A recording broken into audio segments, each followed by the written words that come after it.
会长。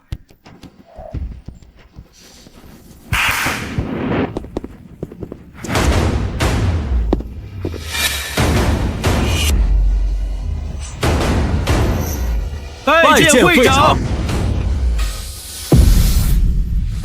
侯秘书长，宣布商会决定收回林斌一家3口所居住的房子，冻结他们的所有财产，还有撤销对其名下锦城集团的一切投资。会长，这样一来，你儿子林斌可就一无所有了呀！他们家有可能会露宿街头，甚至无家可归。没错，我要的就是让无家可归。各位旅客请注意，搭乘 K336航班前往首尔银川的旅客，请尽快赶往登机口登机。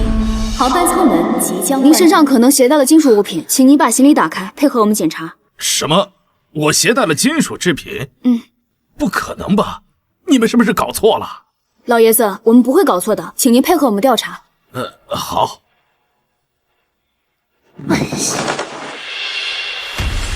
来，你看，这是大枣补血的，这是核桃补脑，孩子学习用功啊。这是我给他炒的花生，那边可能没有啊。这是红薯干，他小时候最爱吃的。爸，爷爷这是干什么呀？去首尔的飞机马上就要起飞了，在整我气。爸，不是跟你说了吗？让你把钥匙、手机、皮带扣这些金属东西提前拿出来，你怎么就是不听呢？要是耽误了静怡在首尔的夏令营，你负得起责任吗？哎呀，我这不是怕静怡出去以后吃不习惯，别再闹坏了肚子，特意给她带了些特产，这一忙啊就给忘了。不是我说你爸，你带这些东西干什么呀？这静怡现在是大学生，谁吃得了你这种上不了台面的东西啊？这到了首尔，不得被同学笑话啊！착하지 말만 두지 마. 내 할아버지는 그냥 시겁 존댓게야. 不知道从什么时候开始，这个家就像被一道无形的墙隔开了。他们有什么不方便和我说的，就开始用韩语交谈。 엄마, 할아버지 이렇게 하시면 너무 창피해요. 정말 파국이다. 그와 같이 꽂지 마시오. 어차피 다 깨를 거야. 괜찮다. 한가야, 집에 텔레카트는 나의 콜카트인가요? 爷爷，你会韩语啊？ 내가 우리 도민께 팬큰 말하면 파브가 요크는 말하면 그냐? 내가 집게 내가 해라부키야. 爸，你别误会，静怡她这是在背单词，对，背单词。背单词，真是可笑。老头子，我现在还没有糊涂呢。这些年，我是又当爹又当娘，费尽心思把你们拉扯大，你们就这么对我吗？还有他们刚才对我说的那些话，难道你就不管吗？在你们眼里，我这老头子就这么没有用吗？林洪江，你别闹了行吗？这航班马上就要起飞了，你知不知道这次夏令营对静怡来说有多么的重要？爸，美凤说的对，这次静怡能不能拿到首尔的交换生名额，全看这次夏令营的表现，能不能懂点事儿，别在这添麻烦了。各位旅客请注意 ，K336航班未登机的旅客，请立即前往25号登机口，飞机将在3分钟后关闭舱门。呀爸，就剩3分钟了，怎么办呀？我要是赶不上这班飞机，我的韩国交换生名额就没有了。这不还是怪你爷爷，这身上不知道带了什么违禁品，到现在都过不了安检。林斌，你赶紧想想办法呀！你别让这个老头子影响了静怡的发展前途。爸，我来帮你。哎，林斌，你这干什么？林斌，你这干什么？我要看看你到底带了什么违禁品。我已经跟你说过很多次了，怎么就是不听呢？起开！哎，这什么呀？这是？哎，你干什么你？哎呀，别翻了！哎呀，别翻了！怎么了？这是不知道，我看看吧。好了，别翻了！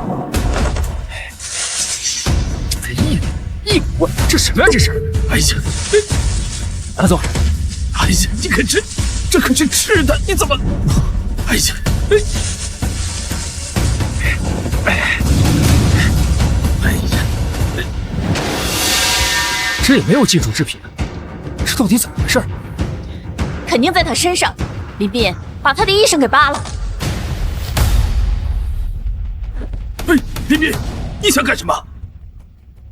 我都这么大岁数了，你让我当着这么多人面脱衣服？林洪江，都什么时候了，还要面子干什么？你知不知道这次对剑爷有多么重要？你要是耽误了航班，别怪我不给你留情面。爷爷，不就让你脱个衣服吗？你那老脸值几个钱？再说，能有你孙女我的前途重要？儿啊，你跟我说实话，你也是这么想的吧？美凤都已经说了，让你脱你就脱，怎么这么矫情？好，我脱，我让你们看看我身上有什么。这家人真不是东西。脱了，脱了，快备证，快备证！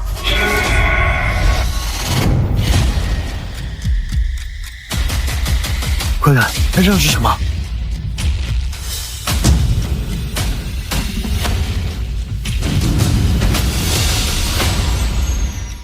爸，你身上这是什么东西？这什么东西啊？看着真的是恶心死了！爸，咱就不能不带他吗？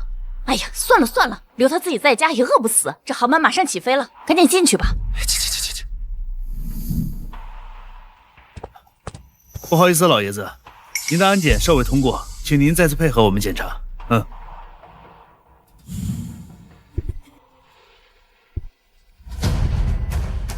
怎么样？检测出来是什么？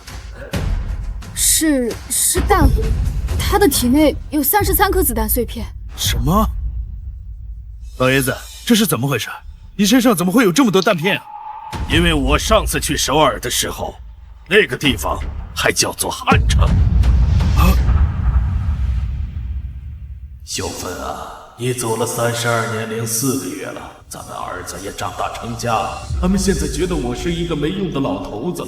是啊，是我没有用，没有教好我们的儿子，是我没有用，当时没能把你留住。爸，他们想要钱，我就满足他们这最后一个愿望。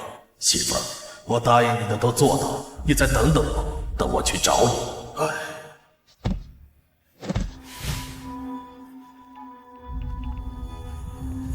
喂，陆秘书长。会长，真的是您？通知下去，1小时后启恒商会召开紧急会议，所有副会长以上人员务必到场。是。所有人，跟我去启恒商会，恭迎会长莅临。是。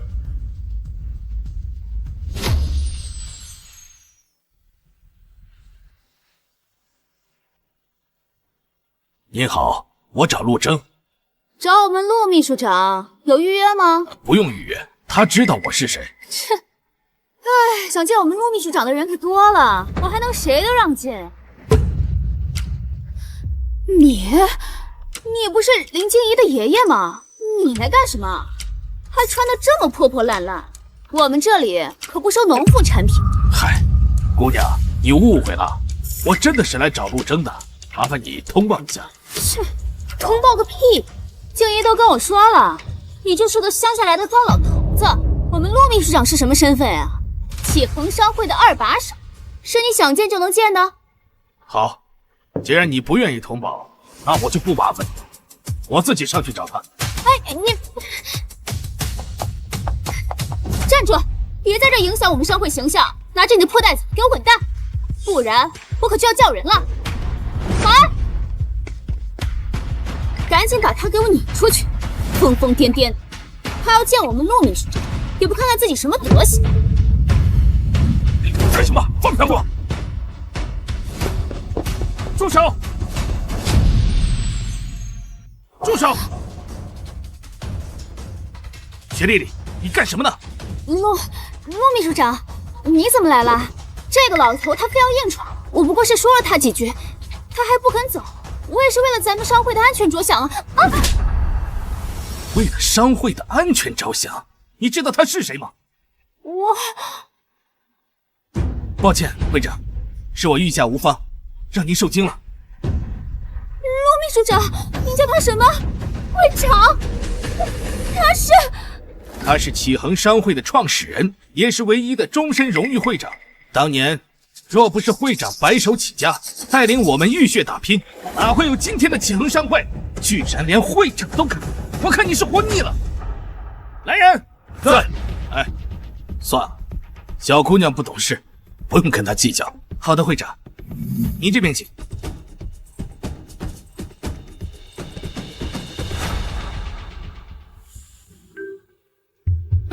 就是啊。喂，丽丽，庆爷，我跟你说件事情，你爷爷是启恒商会的会长。你说什么？我爷爷是启恒商会的会长？你说什么？我爷爷是启恒商会的会长？哎呀，摇这么好啊！嘿呀，哎呀，哎，嘿嘿，你看，来，爷爷给你买棒棒糖，给你钱，好不好？来，棒棒糖可以买4个。丽丽，你指定是看错了。我爷爷全身上下加一块不超过50块钱，怎么可能是启恒商会的会长？是啊，丽丽，你是短剧看多了吧？那老头精神就有问题，说什么你可别信啊！行了，关了啊。你说可笑不可笑？说你爸是启恒商会的会长，他又是启恒商会会长，那我还不得是王母娘娘呢？行了，咱别提他了，咱们赶紧去酒店休息。明天一早呀，经理还要去夏林报道。好，走。会长，据统计，您名下控股的上市公司市值已经超过了3000亿，在海外拥有商业地产共计172处，海外还有3座油田和5座矿山的开采权。更重要的是，启恒商会掌控着南省1半以上的物流通道和金融市场份额。只要您一句话，足以让整个南省商界变天。当年国家刚刚发展，百废待兴，我创立集团本意也是为国家赚取外汇，持有资源。林斌现在这个样子，没法带领集团继续走下去了。罢了，我最后再给他一笔钱，尽最后的义务吧。集团上交国家，我的事儿也就都没有了。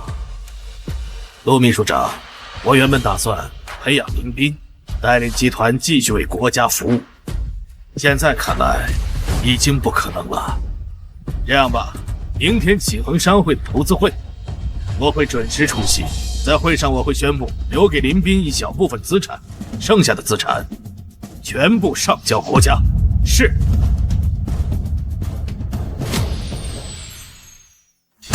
什么？启恒商会的投资会，会长将亲自出席。快去准备厚礼，我要亲自将沈家祖传的千年人参送与会长大人。是。哎呀，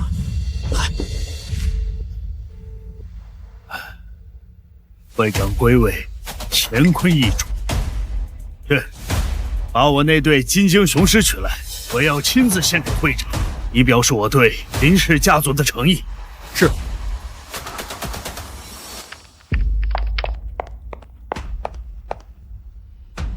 啊？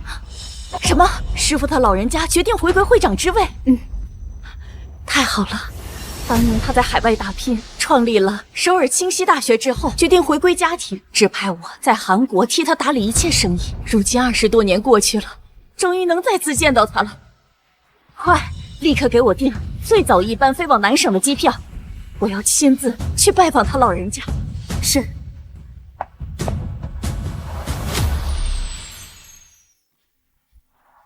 哎呀，少玩点手机。美凤、静怡，赶紧收拾东西，咱们现在立刻回国。回国？咱们在首尔待得好好的，干嘛要回国啊？就是啊，爸，我这夏令营还没结束，现在回国，我的学业怎么办啊？哎呀，顾不了那么多了。我跟你们说，启恒商会的投资会就在明天召开，商会会长要亲自参加。什么？你这消息可靠吗？可靠。不是，你们在说什么呀？什么商会会长？跟咱家有什么关系啊？哎呀，静怡，你不知道，这些年启恒商会只在境外投资挣钱，这唯独国内每年给你爸一笔投资，这很明显，启恒商会是看得上你爸妈的能力，是把咱们当成未来接班人培养啊。没错，商会会长他深具简出，这么多年来，别说见他本人了，就连他的真实身份也无从知晓。这次他突然宣布要亲自参加投资会，这绝对是南省商界的头等大事啊！这么好的机会，咱们必须要把握。现在立刻回去，咱们必须要拿到这次投资的名额，这样咱们一家人就可以一步登天。那我的学业怎么办啊？静言，你傻呀！只要能讨好那位大人物的欢心，什么国外推荐信拿不到啊？有道理呀。那这次投资会我一定好好表现。收拾收拾，快走。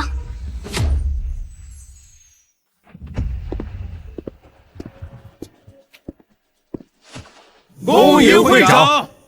林斌、曹美凤、林静怡，在你们眼中，我只是被你们呼来喝去的糟老头子，是可以被你们随意丢弃的累赘。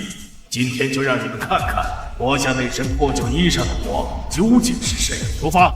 是。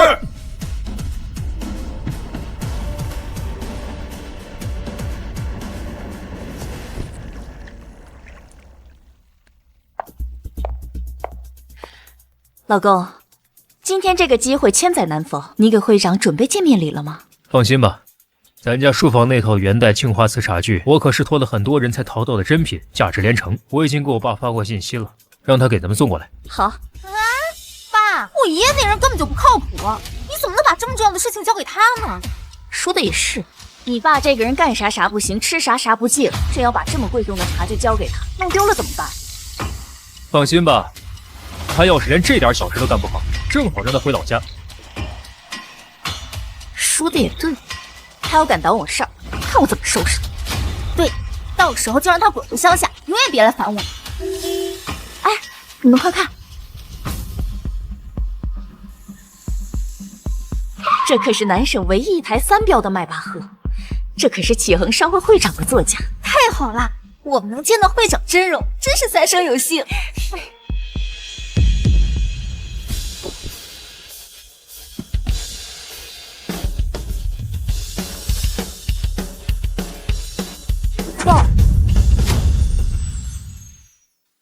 怎么了？你们快看，那是我爸。怎么可能？你爸大字都不识几个的糟老头子，怎么可能会来这么高端的投资会所，还开这么贵的车？就是啊，爸，你肯定看错了。我爷身上连件像样的衣服都没有，怎么可能穿那么贵的西服？说的也是，哼，可能是我太激动，所以眼花了。美凤、静怡，咱们赶紧进去吧。嗯，走，走。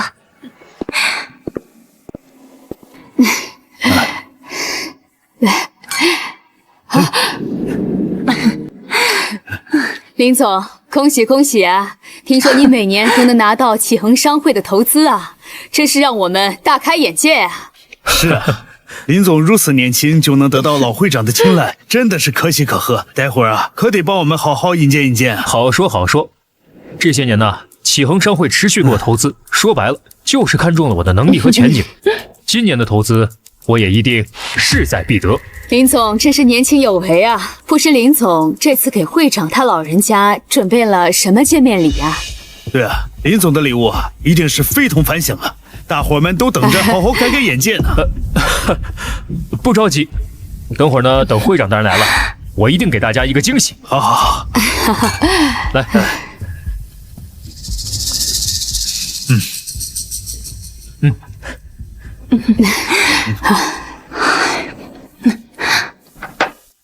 哎，老公，你爸怎么回事？这都这个点儿了，什么时候把给会长的见面礼给咱们送过来啊？这老头子越来越不像话了，我现在给他打个电话，快点，让他赶紧送过来。来，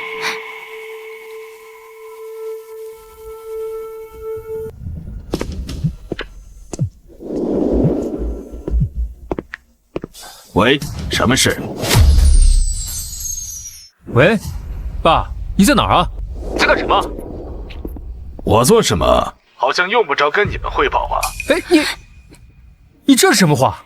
我好心关心你一下，你怎么跟吃了枪药一样？你看一下信息，赶紧把家里那套青花瓷茶具给我拿过来，我急着用呢。抱歉，我不在你们家，而且以后也不会再回那个家。不是你这什么意思啊？美凤和静怡不就是说了你2句吗？你至于这么记恨吗？我只让你帮一个小忙，你倒好还摆起架子来了。林洪江，你吃的穿的住的哪样不是我们给你的？让你帮个忙推三阻四的，有你这么当长辈的吗？你们说完了没有？爸，我爷爷他这人怎么这样啊？不就让他送个东西吗？磨磨蹭蹭的，居然还敢顶嘴，真是不像话。爸，咱不胡闹了行吗？你赶紧把东西给我送过来，等今天事成之后，我给你买新衣服，我给你钱还不行吗？哼，那边我送你们一句话：前倨而后恭，思之令人发笑。林洪江，你真当我们求着你了是吧？这个事情你爱帮不帮？别到了你躺在病床咽气的时候，你再来求我们。爸，你再这样不识好歹，就别怪儿子我不客气了。今天投资会之后，咱们桥归桥，路归路，从此我们父子俩再无瓜葛。启恒商会会长到。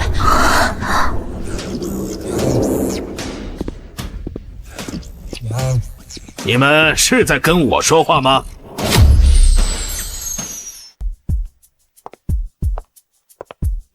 爸，怎么是你？你是启恒商会会长？怎么，你很惊讶？哎，老婆，你犯不着跟爸生气，这不是什么大事儿。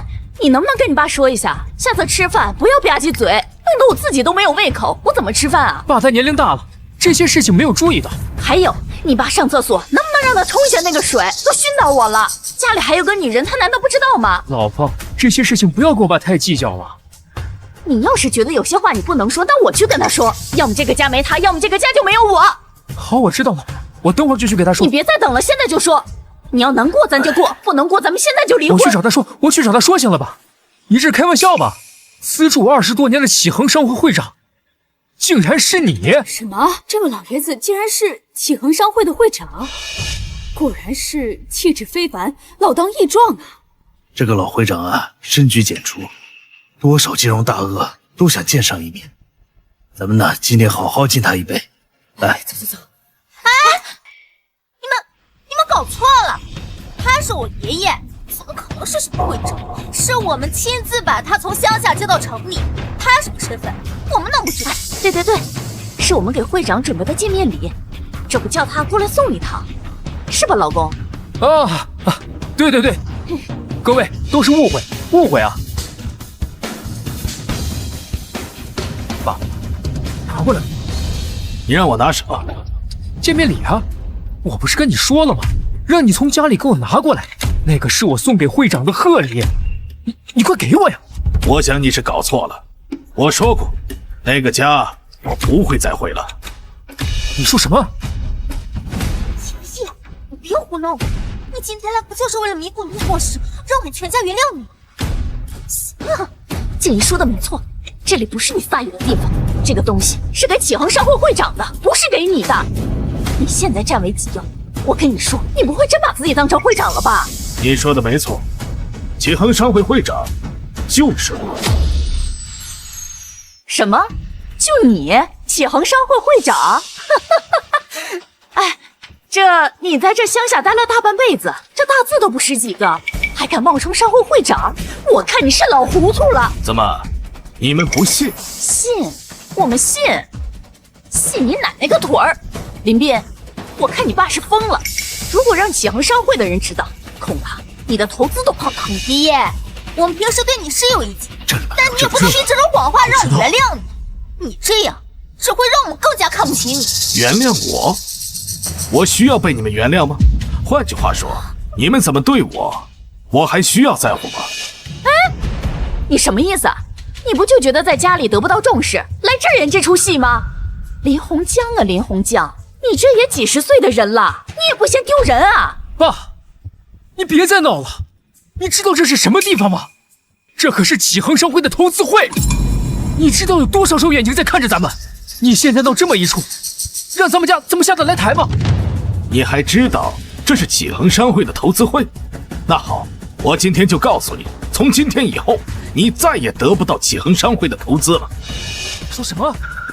也就是说，锦城科技从今天起永远被踢出启恒商会的投资名单。不信的话，你们可以看看新闻。哼，看就看，我就不信因为你的一句话就能把我们踢出启恒商会的投资名单。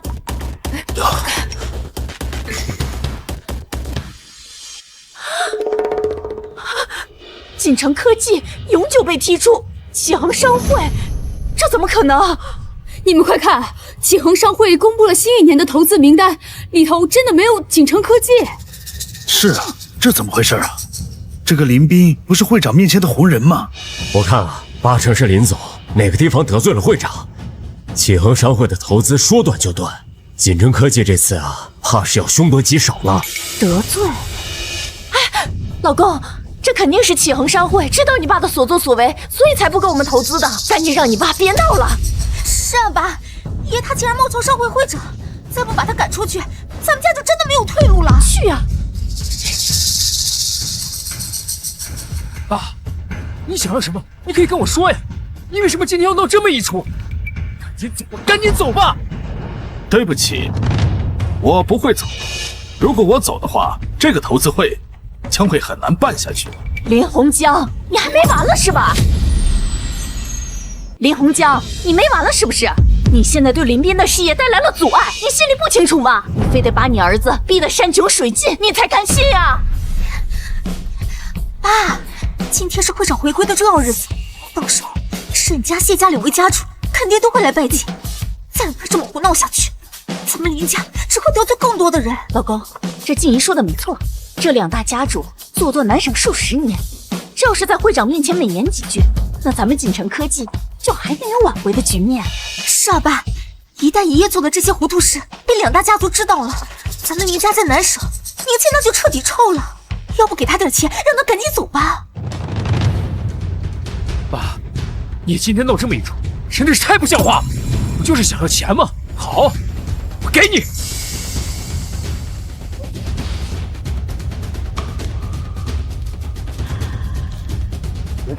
500够了吧？你赶紧拿着这些钱回老家，以后再也不要来祸害我们。什么意思？你以为我今天来是找你们要钱来了？不然你来干什么？一个乡下老头子，不是图钱还图什么？赶紧把钱给捡起来，别在这丢人现眼。就是，你知道这500块钱够你在乡下花多久？还有什么不知好歹？别到时候真被赶出去了，你这张老脸往哪搁呀？好啊，你们可真是我的好儿子，好儿媳。如今你们可真气派。不过你们给我听好了，我林洪江绝不是什么叫花子。你说什么？爸，事到如今你还要嘴硬吗？我知道了，你嫌钱不够是吧？好啊，我再拿给你，我拿给你。1000够不够？2000。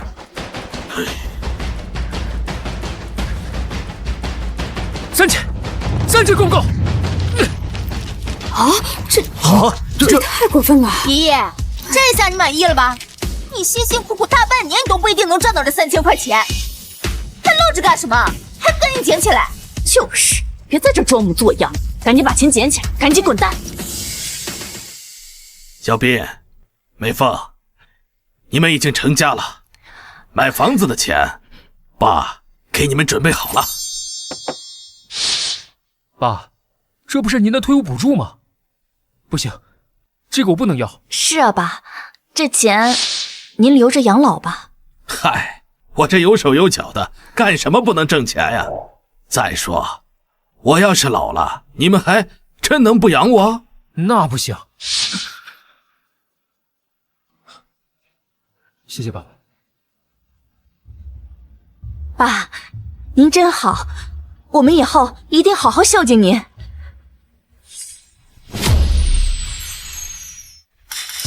早知今日，何必当初呢？这不就是为了钱吗？还在这装模作样，得了便宜还卖乖啊！刚才不还嘴硬说自己不是叫花子，现在不还乖乖把钱捡起来了？爷爷，你刚才那股硬气劲儿去哪了？这些钱我一分都不会要。我林洪江还没有穷到靠你们撒钱来苟活的程度。老东西，都到什么时候了，你还在这装？要是耽误了林斌的好事，我跟你没完！爸，你这么重要的时刻，别再纵容爷爷胡闹了。到时候那2位家主来了，可就真的不好交代了。去。林斌，你干什么？爸，你既然这么不念父子情面，只好把你请出去了。给我走，给我走！住手！糟了，他们怎么这么早就来了？糟了，他们怎么这么早就来了？绝不能让他们知道这里发生的事。二位家主，你们怎么现在就来了？启恒商会会长回归，谁敢怠慢？林斌，你算个什么东西？也配站在会长面前？还不赶快滚一边去！啊，是，请二位再给我1分钟的时间。爸，不管你恨我也好，怨我也好，就算我求求你好不好？你先到一边去，别惹怒了2位家主。林洪江，你冒充会长都已经引起众怒了，如果你还有点良心，就赶快走，别拉着我们给你陪葬。你们2个真是不见棺材不落泪，不到黄河不死心。我今天就站在这儿，哪儿都不去。林洪江，你什么意思啊？你故意的是吧？林斌，赶紧把他给我带出去。慢着，请问你们谁是林先生？我就是。陆秘书长告诉我们，林先生就是启恒商会的会长。恭迎会长回归南省，我2人特备此薄礼，望会长笑纳。什么？我爷爷竟然是启恒商会的会长，这怎么可能啊！爸，您居然是启恒商会的会长，居然真的是他！我怎么从来没有听您说过呢？让我告诉你，我很庆幸当年没有告诉你真相，你真是太令我失望了。爸，事情不是你想的那个样子，你听我解释。哎，老公，不用解释，他爸根本就不是会长。2位家主，你们千万别被这糟老头子给骗了。你说什么？我们被骗了？没错啊，你们接到消息，启恒商会会长姓林，没错吧？没错，这是陆征陆秘书长亲自告诉我的，这还会有错？当然是真的。可你们看看，这林洪江啊，从头到脚哪点有会长的气质啊？我明白了，哼，现在事情的真相已经非常清楚，启恒商会的会长就是我爸林斌。哟，这还说自己体面，可真不像。静怡，这种事可不能瞎说呀。放心吧，爸，你之前每年都能拿到启恒商会的投资，而且就连咱家那套别墅也是启恒商会赞助的，这就说明启恒商会非常认可你的胆识和能力。没错，这今年咱们家没有拿到投资，这启恒商会的老会长是有心了，这要把商会的位置让给你啊！而且陆秘书长口中说的林先生，老公就是你呀！我的妈呀，原来林总是启恒商会的新任会长啊！他可真是藏得够深啊！难怪锦城科技每年都可以获得投资，原来啊，林总是要继承新的会长之位啊！是啊，现场恐怕也只有林总能配得上陆秘书长叫他一声林先生了。原来是这个样子，我说我今年怎么没有收到启恒商会的投资？原来老会长是把我当接班人培养啊！就是啊，爸，以后啊，只有别人找你投资的份儿，咱们林家再也不会被别人欺负。哎，2位家主，你们是来送礼的吧？你看，会长就在你们面前，还愣着干什么？啊！恭喜林总升任会长，我沈家愿献上1000年人参，祝会长龙精虎猛，再创辉煌。我谢家这一对狮子，愿保会长和启恒商会财源广进，根基永固。2位家主有心了，以后呀，咱们就是一家人。以后咱们要多多合作，相互照顾。来，2位，请。请。爷爷，现在你没话说了吧？我爸才是真正的会长，你不把我们家放在眼里这件事，我们可以不跟你计较。但是你冒充会长这件事，必须有一个交代。没错，你最好赶紧给启恒商会道歉，否则别怪我不念旧情。让我给你们道歉，你们也配！林斌，就凭这些人不分青红皂白的对你吹捧一番，你就真以为自己是会长了？老东西，你什么意思啊？这林斌不是会长，难道是你呀？没错，爷爷，我们知道你心里不舒服，可你也不能因此就颠倒黑白吧？不就是让你道个歉吗？有什么好矫情的？爸，说句话呀！爸，不就是让您跟启恒商会道个歉吗？您就别抻着了。这个歉你要是不道，影响了我这个新任会长的声誉，那就别怪我不客气。林斌呀，林斌，你还要执迷不悟到什么时候？启恒商会会长之位，岂是你这种忘恩负义、是非不分的人能做的？说什么？我忘恩负义，我是非不分？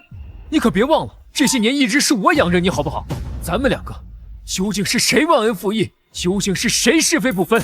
没错，你吃我们喝我们的，我们也对你不薄吧？你这么不知好歹，你非得毁了林斌的前途，你才甘心是吧？爷爷，你要是还有点良知，就赶紧给启恒商会承认错误。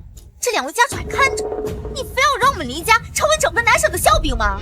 爸，这么多人看着你，这件事也该有个了结了。没错，这如果你爸不道歉的话，那咱们家就跟他断离关系。就是，爸，这启恒商会既然选你为新任会长，肯定待会儿就把任命书给你送来了。没错，一会儿任命书给你送过来了，你还没有跟这个老东西断绝关系，那咱们就麻烦了。爸，既然你执意不肯道歉，那就别怪儿子我不孝了。这张照片你记得吧？这是我刚把你接回城里住的时候，我们一家4口拍的唯一一张合影。现在这一切没有意义了。等等，林斌，你真的决定要跟我断绝关系？哼，事到如今，我有什么可想的？那时候你说，只要我们一家人心齐，日子就会越过越好。可是现在呢？你看看你都做了些什么？为了你那点莫名其妙的虚荣心，竟然冒充会长，毁了我的前途。没想到你竟然执迷不悟到了这种程度。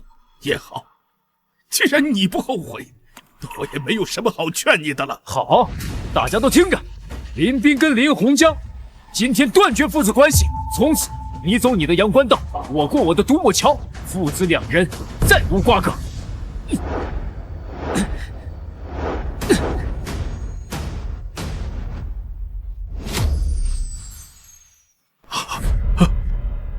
美凤，快出来，爸来了。来啊！要不是你那5万块钱呢，我跟美凤也不可能在城里买房子。以后呀，你就把这里当成自己的家。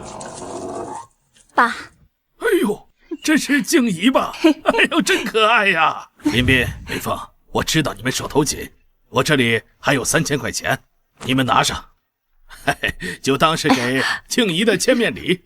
这怎么好意思啊，宝贝，叫爷爷。爷爷，哎，爸，你对我们好，我们都记在心里，以后我们一定会好好孝敬你。今天，咱们就拍一个全家福，以后咱们家一定越来越好。1、2、3，茄子！好，很好。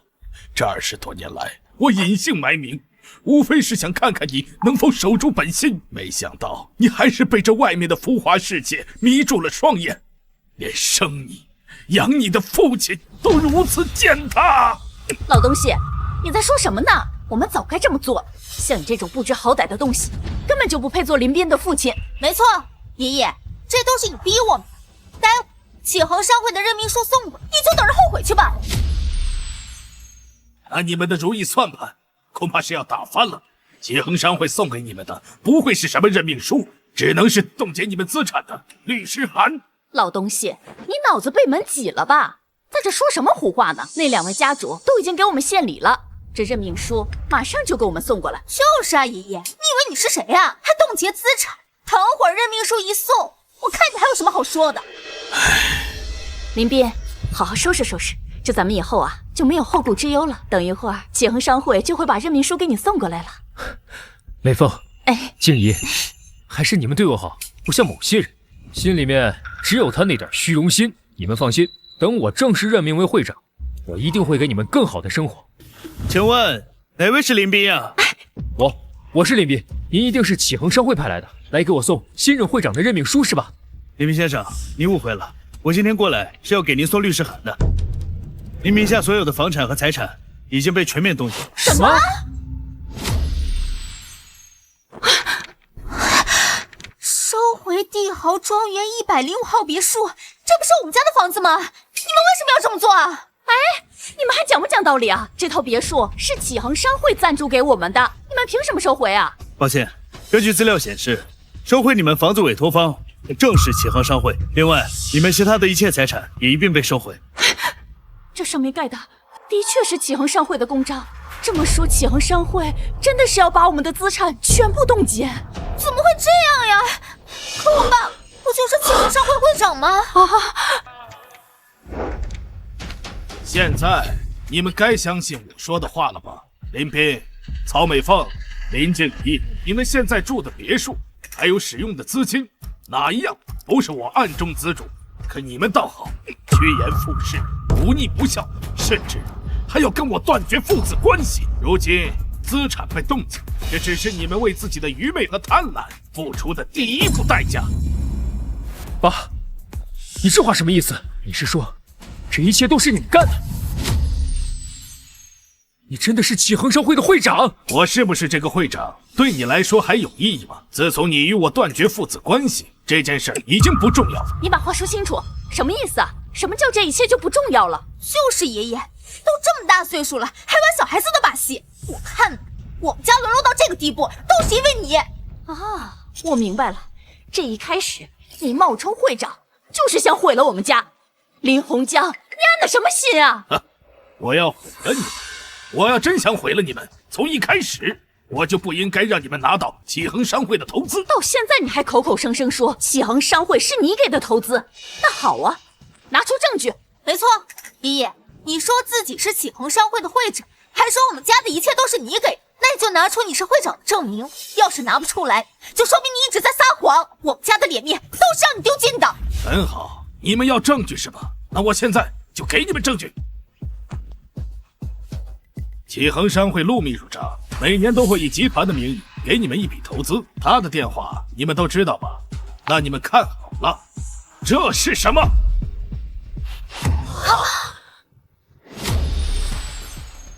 你们看好了，这是什么？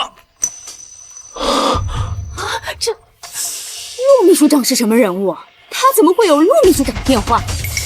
是啊，我们久居南城多年，想获得陆秘书长的联系方式，简直比登天还难。难不成这老爷子真的是启恒商会的会长？既然你们还不相信我，那我现在就给陆秘书长打电话，让他告诉你们事情的真相。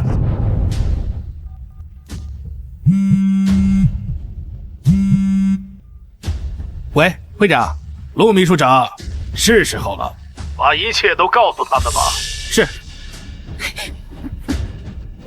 你干什么？会长，会长。林洪江，你的戏该演完了吧？你也不照照镜子，自己是什么身份？你这从乡下来的糟老头子，你也配有陆秘书长的电话？就是啊，给他关机。你知不知道你们在做什么？我当然知道，我就是让你知道，你的伪装该彻底收场了。你以为你随便存个电话就能冒充商会会长？会长那边的电话怎么会突然断掉？啊，难不成是投资会那边出事了？小刘，咱们的人是谁在投资会那边主持事务？陆秘书长，今年主持投资会事务的是新上任的常务理事丁德胜。丁德胜，就是刚被会长提拔成常务理事的那个丁德胜。是。好。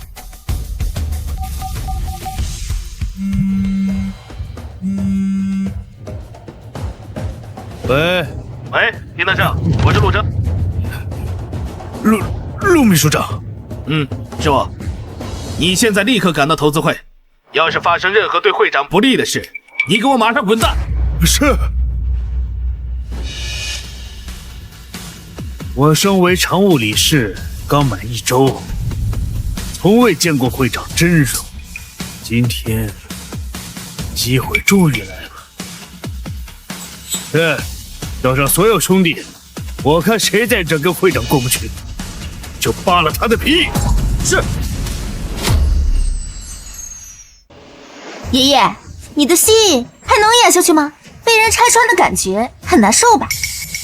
林洪江，到现在都没有半点证据，这说明什么？说明你根本就没有证据。林斌，还愣着干什么？赶紧让他滚蛋！就是啊，爸，爷爷在这里已经引起众怒了，要不是因为他，咱们家资产能被冻结吗？为什么？为什么把我害到这种地步？真是瞎了眼！竟然对你还有一丝幻想，现在证据确凿，你就是个冒牌货！怎么，你们还是不愿意相信我说的话，还是让我找证据吗？啊，好，我就拿给你们看。睁大你们的眼睛看好了，这是什么？这是代表启恒商会行使权力、履行重大责任的公章。可是，这公章不是只有商会会长才有吗？爸，他怎么会在你手里？我怎么会有？难道你心里不清楚吗？林斌，你还要骗自己到什么时候？所以，你真的是启恒商会会长？这么多年，你隐姓埋名，启恒商会的投资、别墅，还有那些资产，都是你给我们的。不会，不可能，这绝对不可能！什么他娘的公章，一定是假的！林斌、静怡，这律师函上的公章就是启恒商会的公章，我倒要看看林洪江手上的这一枚到底是真的还是假的。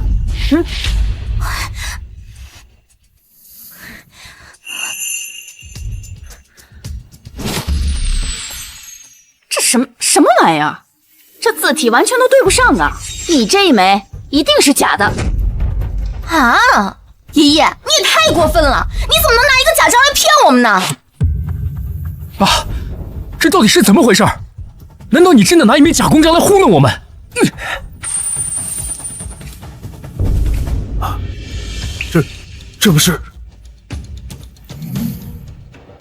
这不是我们启恒商会会长的暗章吗？这谁扔的？请问这位先生，你是哪位啊？这是我们陆秘书长身边的大红人啊！哎呦，丁律师啊！哎呦，真是久仰大名。咱们的丁律师真的是一表人才啊！哼，这枚公章是你们谁扔的？对公章不敬，就是对商会不敬，给我站出来！这个公章跟律师函上的公章字体完全不一样啊！那我就告诉你们，启恒商会的公章分为明章和暗章，这枚就是会长专用，用于签署最高指令的暗章。什么？那如果这个暗章是由会长亲自保管的话，那我爷爷是从哪弄来的？老头，你是不是有点太过分了？我说我们商会会长的暗章怎么会出现在这里？哼，原来是你偷的。丁律师，你说怎么办？我们都听你的。对。好，我们现在就让他给启恒商会道歉。拍视频录下来，陆秘书长一定会很满意。哎，好主意！哎，你们干什么？干什么？放开我！住手！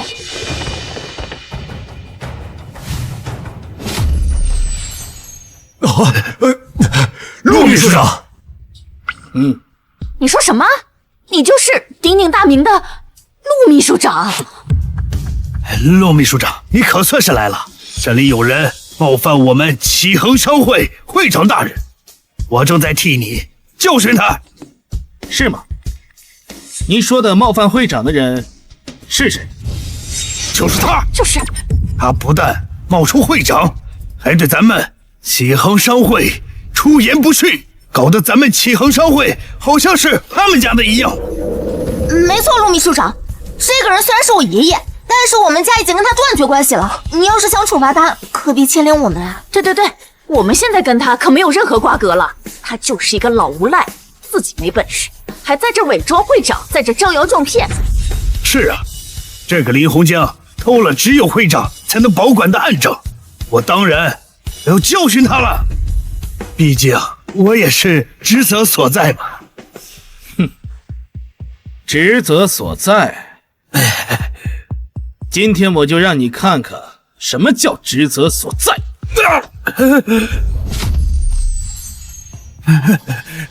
陆秘书长，属下愚昧，属下不知哪里做错了，发这么大的火。气概。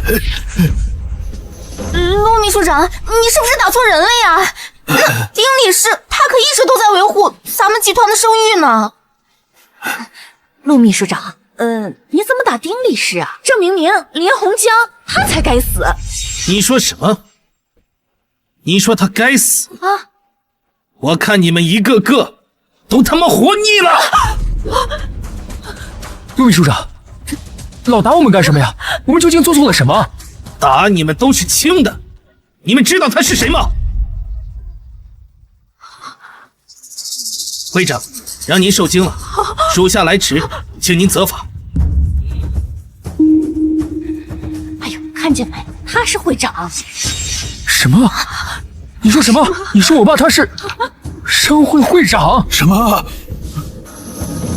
这怎么可能？这老头怎么可能是会长？丁理事，现在你知道我是谁了吧？会长饶命啊！属下有眼不识泰山，属下狗眼看人低眼，你就当把我当个屁放了吧。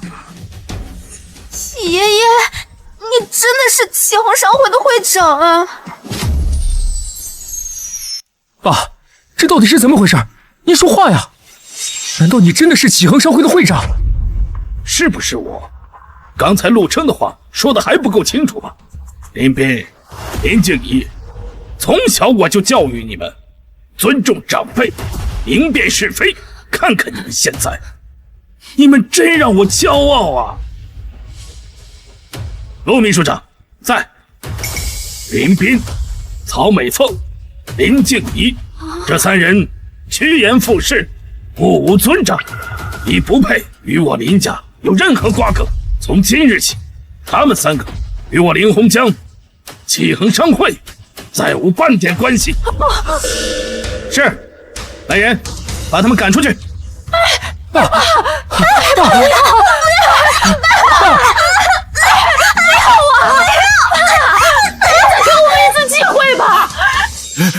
会长，我求你了，再给我一次机会，我不敢了，我以后再也不敢了。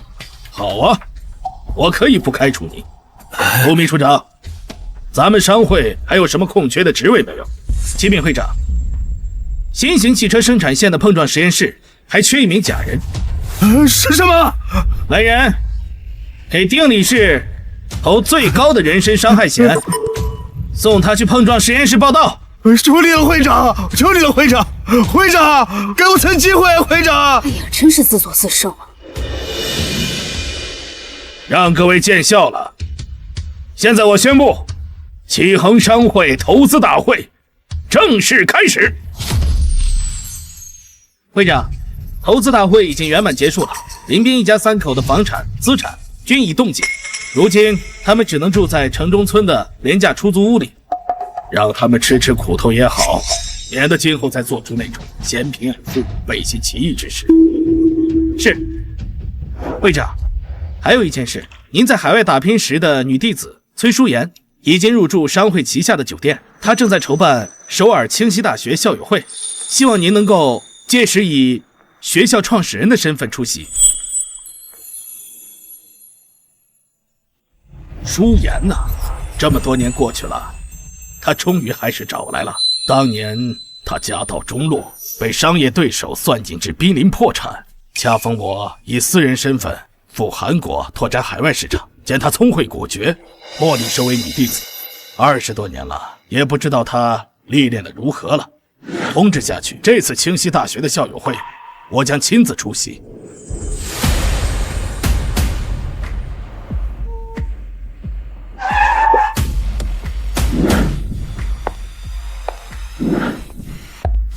校长，校友会的各项事宜已经安排妥当。这是本次校友会翻译员候选人名单，请您过目。林静怡怎么看着这么眼熟？崔校长，根据调查，她是您师父林洪江唯一的孙女，一直想来清溪大学深造。原来如此，那就由她来担任本次校友会的翻译员。如果表现优异，直接录取。是。这是我送给师父的第一份重礼。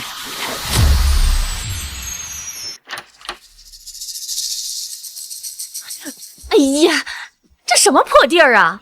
倒出一股酸味儿，这我们怎么住啊？就是啊，爸，你真打算让我们住这种地方？脏死了！资产已经全被你爷冻结了，身上就这么点钱，能租到这里已经很不错了。你愿意住就住，不愿意住就走。哎，你这什么话？我们娘俩跟着你就是过来吃苦的，你要是不愿伺候，那就离婚。你要跟我离婚？好，要不是你撺掇着我跟我爸断绝父子关系，我能沦落到这种地步吗？你要跟我离婚是吧？好，那咱们现在就去。哎，你干什么？你还真要跟我离婚呀？你们不要争吵了！现在最重要的事情是想办法赚钱，要不然咱们下个月的房租都交不上。爸妈，你们快来看，这次清溪大学的校友会邀请我当翻译员。这次清溪大学的校友会邀请我当翻译员。什么？哎呀，这怎么可能？这有什么不可能？这静怡的小舅可是在清溪大学当实习助教，这校友会正好缺翻译，这是要给我们静怡一个机会呀！太好了，静怡，这可是你小舅的面子呀，你可一定要好好把握这次机会。如果能搭上清溪大学这条线，以后进名校、找好工作，全部都手到擒来啊！没错，放心吧，爸妈，我肯定会好好努力的。到时候就让我那个不靠谱的爷爷看看，咱不靠他也能飞黄腾达。哎呦，你们看看，这可是清溪大学崔淑妍女士亲自点名啊！我的女儿出息啦！崔淑妍，我听说过她，她可是全球首屈一指的商业女强人，经高人指点，创造了自己的商业帝国。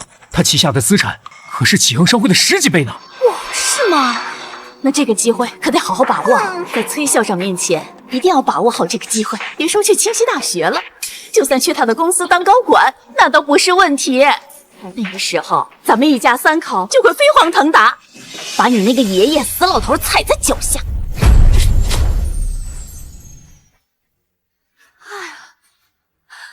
哇，哎呀，这清溪大学的实力，这果真不是吹的呀！你看这布置，哎呦，哎，快！你看这水果都是进口的，哎，你看这服务员都是俊男靓女啊！我听说呀，这次来参加校友会的，不是跨国公司的 CEO， 就是学术界的大牛，这随便一个拉出来，都能上财经板块的头版。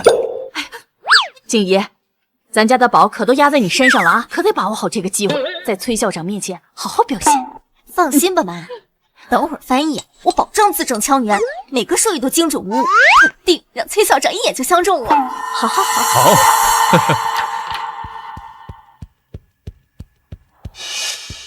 林会长，崔校长正在赶来的路上，还请您多多担待。哎，爸妈，那不是我爷爷吗？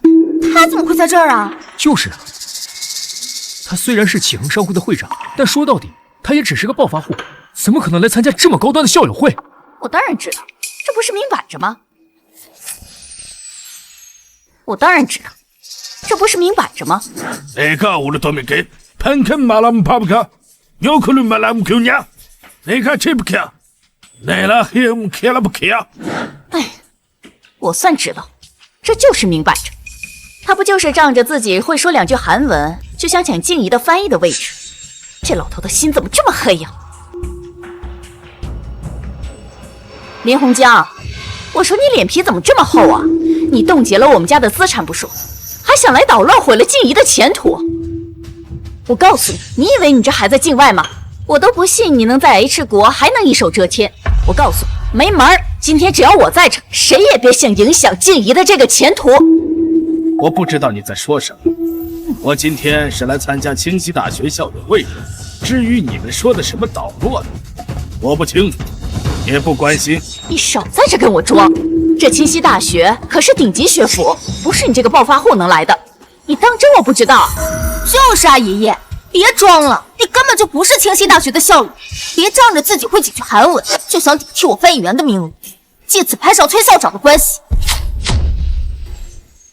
爷爷，我知道你还在生我们的气，但是你知道这次翻译的名额对我来说有多重要吗？你也太狠心了吧！哦，我明白你们说的什么意思了。原来是崔舒妍选了你作为这个校友会的翻译员，看来舒妍真的是有心了。你知道就好，别以为自己有几个臭钱就能一手遮天。我们家静怡可是崔校长亲自选的这个翻译，你如果识相的话，赶紧滚，别在这丢人现眼。林斌，你还在愣着干什么？赶紧把他给我轰出去！如果影响了静怡的前途，我告诉你，咱家还有活路吗？你还犹豫什么？别以为你爸有点臭钱，可他给我们半分了吗？你就不配是一个长辈。就是呀，爸，你忘了他是怎么冻结我们资产，让我们住出租屋的吗？等会崔校长来了，我们怎么交代呀？爸，不，林会长，这里不是你应该来的地方，请你马上离开，否则我就对你不客气了。什么？你要对我不客气？林斌，你就这么相信他们两个说的话吗？没错，我们已经断绝关系了，所以你就别再来纠缠不休。别等一下崔校长来了，看到你在场，还以为我们跟你有什么牵扯呢。好啊，这就是我辛辛苦苦拉扯大的好儿子吗？为了攀附权贵，连最基本的孝道和良知都抛到九霄云外去了吧？林洪江，你别在那说有的没的。如果你还认为自己是个长辈，还有半点羞耻，就不要在这儿闹。如果你耽误了静怡的前途，我跟你没完。是吗？你们以为崔舒妍选林静怡做这个翻译员，真的是看上了他的能力？我实话告诉你们，你们这20年所得到的一切，包括你们现在，都是看在我的面子上，否则你们连这个校友会的门朝哪儿开都不知道。胡说！你少在这挑拨离间！崔校长明明就是看中我的能力，跟你有什么关系？没错，堂堂清溪大学，那可是最注重文化底蕴的学术殿堂，不是你这种暴发户能玷污的。识相的赶紧滚，不然我就叫人了。叫人？好啊，那把你们的后台都叫出来，我倒要看看究竟是谁在你们背后撑腰。好，这可是你说的，这人外有人，天外有天。你别以为自己有钱，这可是清溪大学顶级学府，我倒要看看你还能有多嚣张。就是啊，爷爷，我实话告诉你，我小舅是清溪大学的实习助教，那可是崔舒妍崔校长面前的红人，只要他一句话，就能让你滚出去。静怡，别理他，等一会儿我就给你舅舅打电话，让他自己来处理。我倒要看看这个文盲到底还能放肆多久。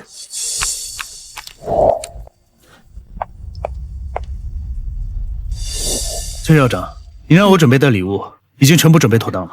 很好，我还要去挑一件贵重的礼服，你先去接待一下老师。啊，记住，见到我师傅之后，你务必打起20分精神，不可有丝毫差错。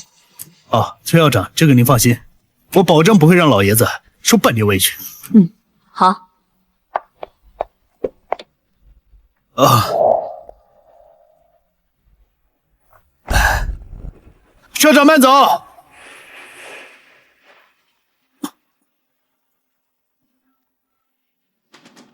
喂，文辉，立刻来校友会，这里出大事了。什么？姐，你说什么？这静怡不是参加校友会，是被崔校长点名要的翻译吗？这倒好，这林洪江过来捣乱，还要抢静怡的翻译的名额。林洪江那个老东西怎么会在哪儿？谁知道他安的什么戏？你还不赶紧过来，把他给我轰走！江姐，你放心，我现在就过去。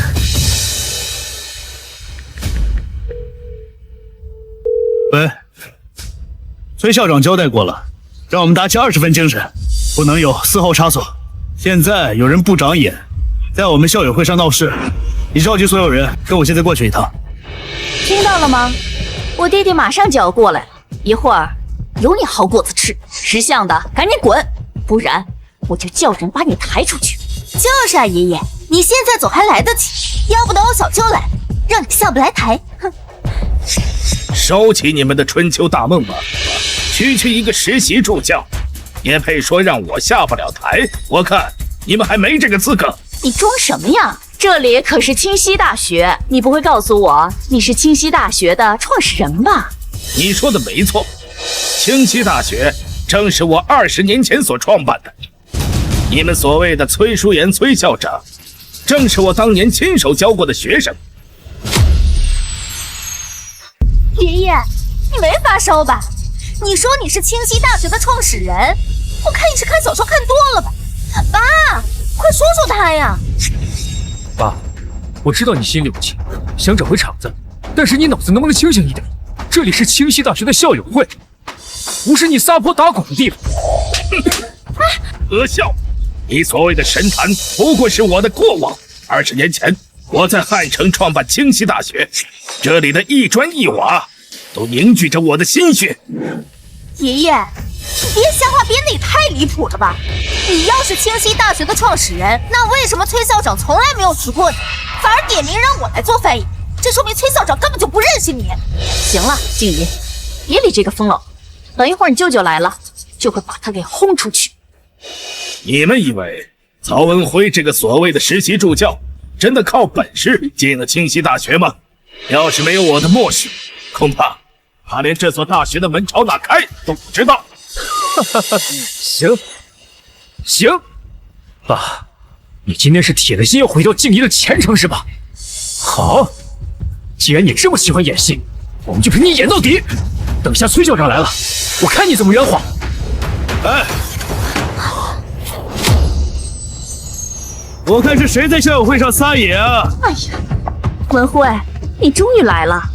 这个糟老头子，他真是疯了，他竟然冒充清溪大学的创始人，还要抢静怡的翻译的位置。他这是要把我们一家人往死路上逼呀！就是啊，小舅，爷爷他完全不讲道理，还说要把我们赶出去呢。曹文辉是吧？你来的正好。既然你一直待在舒言身边，你应该知道我的身份。那你告诉他们，我是谁？你他妈不就是个乡下的糟老头子吗？我他妈还能不认识你是谁？清溪大学的创始人，我呸！哎，文辉，你的意思是说他是彻头彻尾的骗子，对吧？姐，静怡，别怕，像这种大街上随便抓到的一个碰瓷的老骗子，我他妈见多了。小舅，还是你有见识，要不是你今天来了，我们都信了他的邪了。爸，听见了，文辉他可是清溪大学的实习助教，连他都不认识你，还在这装什么装？曹文辉，你口口声声说我是骗子，那你告诉我，你是怎么招进清溪大学的？你这个所谓的实习助教的名号又是怎么来的？你胡说什么？我曹文辉可是凭真本事进的清溪大学，那是崔校长看中我。就凭你那连韩语都说不利索的水平，那也叫本事？我告诉你，当初要不是看在你姐的面子上，我随便写了一封推荐信，你恐怕连清溪大学的门朝哪开都不知道。你说什么？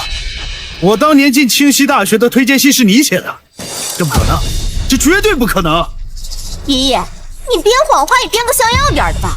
我小舅可是靠自己实力考上的，怎么可能跟你有关系？我看一眼，你就是看不得我们家好。没错，彬彬，这文辉的推荐信不是你弄来的吗？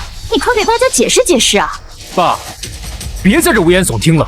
当初那封推荐信，可是我求爷爷告奶奶，联系了很多人，好不容易才找到了足以撼动整个学术界的大人物，他怎么可能是你写的？林彬啊，林彬，你费尽心思搞来的那封推荐信，推荐人正是我林洪江。当年念及旧情，不想让你在亲戚面前抬不起头，所以我才没告诉你真相。没想到你竟然把这份恩情当成了别人的功劳。你胡说什么？推荐人是你，绝对不可能！怎么，你们不信？那可以调取当初的备份资料，你们亲自看一看。曹文辉，既然你在清溪大学做实习助教，那这件事对于你来说不是很难吧？老东西，这可是你说的。推荐信已经进入了我们的云文档，在保险柜放着，我这就调出来给你看看。林洪江啊，林洪江，你这是哪来的自信啊？这非得说这推荐信是你写的？等一会儿，曹文辉把这个证据调出来，我看你还有什么话好说。就是小舅，赶紧把证据调出来，等会就让这个骗子原形毕露。爸，我再叫你一声爸，如果你还有半点廉耻，就不要再执迷不悟了。你现在看看你这个样子，为了一个虚名，连儿子、孙女你都不认了，你觉得这一切都值得吗？值不值得，不是由你们来评判的。我只知道，人活一世，总得守住点什么。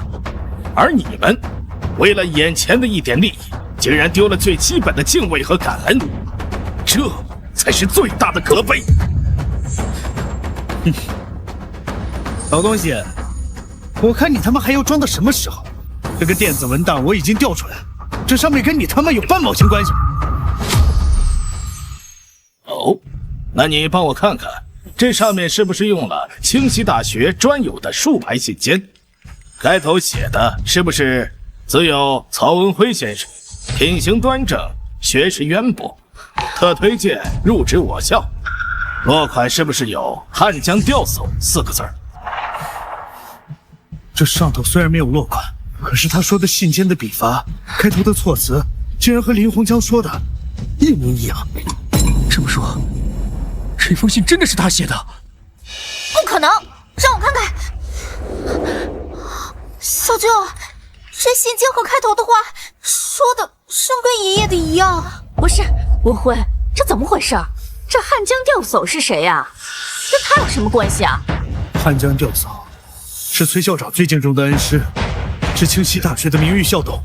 我以为他是传说中的人物，没想到是真有其人。那这20年前，我在汉城创办清溪大学后，便退居幕后，潜心学术，偶尔垂钓汉江。舒言便给我起了这么个外号。曹文辉，你今天能站在这里，成为所谓的实习助教，全凭我当年的一句话。这不可能，林洪江，你就是个骗子！这汉江钓叟那可是手眼通天的人物，怎么可能会是你这么个糟老头子？这汉江钓叟那可是清溪大学的图腾，就连崔校长都得对他毕恭毕敬的，你怎么可能跟这么大的人物扯上关系啊？这文辉，你是不是搞错了？姐，可是这信笺的笔法、格式，怕是只有崔校长和名誉校董可以调取，这假不了啊！那这么说，爷爷，难道你真的认识崔校长的恩师啊？不仅是认识，我就是他。当年我偶尔在汉江垂钓，舒言这孩子觉得我有趣，就给我起了这么一个外号。怎么，现在你们信了？不可能！就算这封信是你写的，也只能说明是你运气好，是你遇见的大人物，并不能证明你就是清溪大学的创始人。没错，林洪江，你别拿这个陈年旧信来这糊弄我们。哼，这是清溪大学，你认识人又怎样？那是以前的事情。现在30年河东，30年河西，你现在跟清溪大学已经没有关系了。文辉，不要跟他啰嗦，赶紧现在叫保安，把他给我轰出去。林洪江，你根本就不是汉江钓叟，这种顶级的宴会不是你这种人能来的。爸，你真是太让我失望了。现在都什么时候了，你为了证明自己的身份，还把这种陈芝麻烂谷子的事情翻出来讲。你看看你现在这个样子，你就像一个小丑。没错，就算你是汉江钓叟又能怎么样？我可是崔校长亲自点名聘用的翻译员，我小舅可是清溪大学的实习助教，那崔校长很明显要看中我们这边才对啊！执迷不悟，简直是执迷不悟！你们以为这翻译员的名额就能靠你们那样微不足道的关系能拿到的吗？你少在这装神弄鬼！你不就嫉妒我们家静怡有出息，嫉妒我们文辉在清溪大学有本事吗？文辉，别跟他啰嗦，赶紧叫保安把他给我轰出去，别让这个疯老头坏了崔校长的校友会。好的姐，我就让这个老东西看看我曹文辉在清溪大学真正的实力。保安，是，把这个老东西给我架出去，别让他脏了我们的地毯。上！你们干什么？放开我！我看谁敢！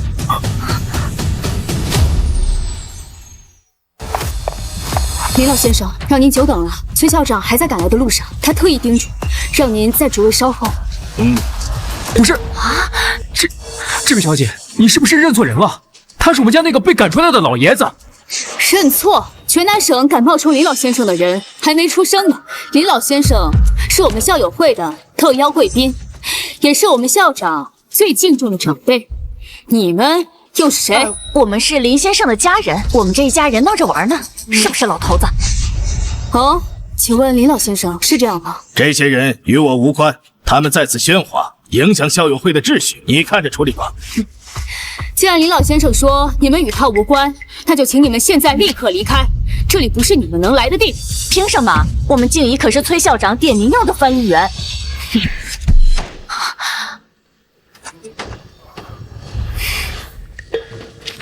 翻译员，就算你们是崔校长点名的翻译员，也不可以做出任何对林老先生忤逆的行为。现在，请你们立刻出去。骗子，都是骗子！你一直在伪装大度，不就是想让我们知道你是清溪大学的创始人吗？真的是煞费苦心呐！妈，风言风语，我看你简直是没救了！我呸！这个女人根本就不是什么学校的秘书，你们都是同伙。对，就是同伙。这天底下哪有这么巧的事？小舅，你认不认识他？你要是不认识他，他就是我爷爷花钱找来的演员。我堂堂清溪大学的实习助教，怎么会认识这种垃圾？清溪大学没有这样的员工，崔校长也没有这样的秘书。爸，为了骗我们，真是煞费苦心呐！这么恶劣的事情你都干得出来？还有你，口口声声说你是崔校长秘书，你可有证据？证据是吧？睁开你们的狗眼，给我看清楚！这是清溪大学的内部工作证，全球仅此一张，上面有崔校长亲笔签名和学校的防伪钢印。现在可以证明我和林老先生的身份了吧？假的，这都是假的。没错，肯定是假的。像这种顶级的工作证，怎么可能落到一个帮骗子行骗的女人身上？小舅说的对，爷爷，你真的是为了圆这个谎，连脸都不要了。这个秘书的工作证肯定是你花钱买通人偷来的。爸，你竟连这种违法乱纪的事情都做得出来，你让我们一家人的脸往哪儿搁呀？偷了？你们的想象力还真是丰富。既然你们不信，那我就打个电话，让你们心服口服。有让开！装，你接着装！你他妈今天能装到什么时候？哎呀，行了，跟骗子废什么话？赶紧让保安过来把他们给轰走，省得脏了大家的眼睛。你们还愣着干嘛？这两个人伪造证件，私闯会议，意图行骗，把他们两个给我打出去！出了事我负责。上！松开！住手！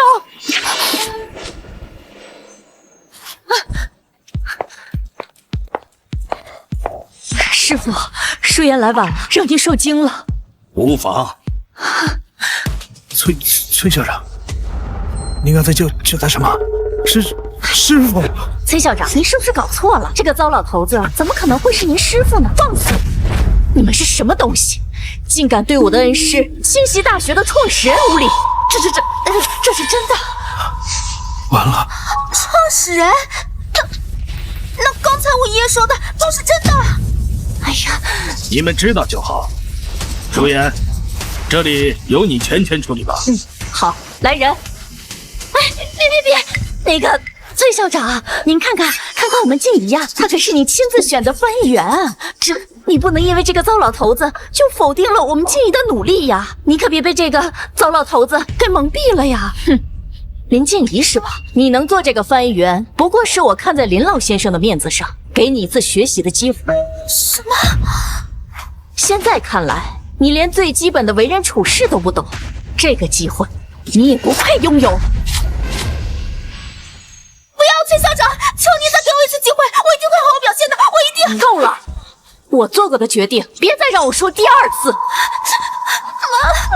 还有你曹文慧，你身为清溪大学的实习教授，不但不辨别是非，更是助纣为虐，该当何罪？徐校长，我这就向你和林先生道歉。我这就和林彬他们一家断绝关系。林大人有大量，您看在我没有功劳也有苦劳的份上，你就饶了我这一次，给我开一面吧，崔校长。晚了！即日起，你被学校开除了。这不是全完了吗？林彬、曹美凤，你们二人不仅对林老先生无礼，更是公众场合撒泼打滚，扰乱秩序，真是其行可鄙，其心可诛。爸，我错了，求你再原谅我一次，我一定好好孝敬您，再也不跟您作对了，爸。爸，林大人有大量，我给您磕一个，磕一个。景逸他还小，他不能没有这个机会呀，爸。完了，早知今日，你们何必当初？当初你们怎么对我的？如今就要承担相应的后果。舒言，是，按规矩办理。来人，将他们给我逐出宴会厅，以后清溪大学的任何活动都不允许他们参加。别，爸，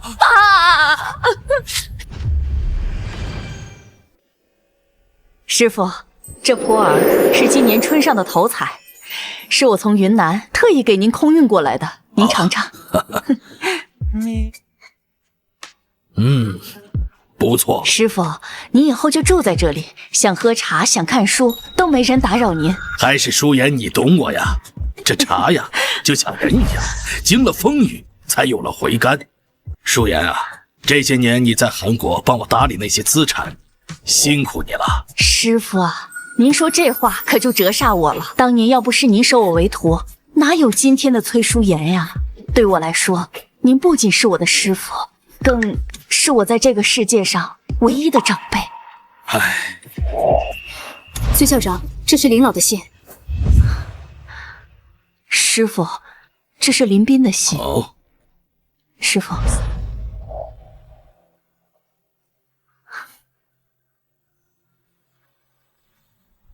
爸，提笔写下这封信时，窗外正下着雨。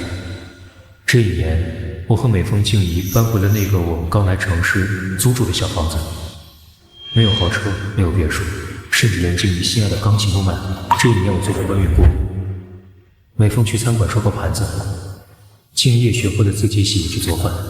我们从云端跌落泥潭，才真正明白什么是最该珍惜的东西。以前总觉得你老了，跟不上时代，给不了我们想要的富贵。现在才知道，我们丢掉的是世界上最宝贵的亲情。爸，我们错得离谱。如果你还愿意给我们一次机会，我们想回家，哪怕只是陪你说说话，给你端杯热茶。